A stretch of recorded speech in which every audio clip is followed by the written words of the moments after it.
ہمارے دوست ہمارے بارے میں کیا سمجھتے ہیں؟ وہ کہتے ہیں یہ جو اہل سنت و جماعت ہیں سنی، یہ کہتے ہیں نا نبی مختار کل یہ مطلب پتہ کی اللہ کہے مشرق جو سورج نکلدا ہے، نبی چاہے تو مشرق جو واپس کر کے مغرب جو کر یہ مت، یعنی وہ یہ مانتے ہیں کہ اللہ تعالیٰ کی خدائی میں نبی علیہ السلام کو برابر کا اختیار ہے، اور شاید کہ حضور نعوذ باللہ شریک ہے، اور اللہ تعالیٰ کسی کو بیمار کرنا چاہتا ہے اور حضور اپنے اختیار سے اس کو ٹھیک کر دیتے ہیں، اور نعوذ باللہ اللہ تعالیٰ اپنی قدرت کا زور لگا رہا ہے لیکن حضور اپنے اختیار سے ٹھیک، یہ ان کا عقیدہ ہے۔ حالانکہ پوری دنیا پر بسنے والے مسلمانوں میں سے کسی ایک مسلمان کا بھی ایسا عقیدہ ہم کیا مانتے ہیں؟ آپ اس کو ایک چھوٹی سی مثال سے سمجھیں۔ اللہ تعالیٰ نے مجھے آنکھیں دی، میں آپ کی جانب دیکھ رہا ہوں، اگر میں چاہوں تو یہ آنکھیں دیوار پر رکھ دوں، آسمان کی طرف کر لوں، ٹیبل پہ رکھ لوں، اس بات کا مجھے اختیار دیا گیا ہے۔ آنکھوں کو پھیرنے میں میں مختار ہوں، اور مجھے اللہ نے اختیار دیا ہے میں اپنی آنکھ کو جدھر چاہوں گھماؤں،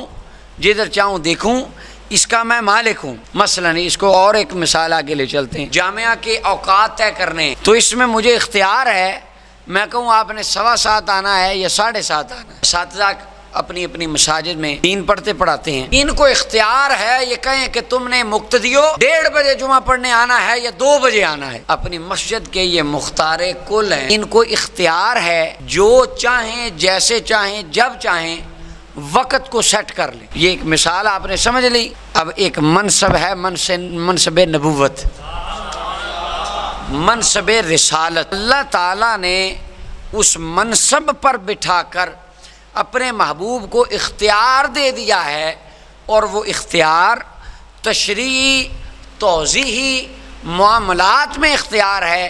شریعت محبوب میں نے تجھے دے دی ہے، اب جس طرح چاہے اس اختیار کو استعمال فرما، جس کو چاہے جو مرضی عطا فرما دے تو۔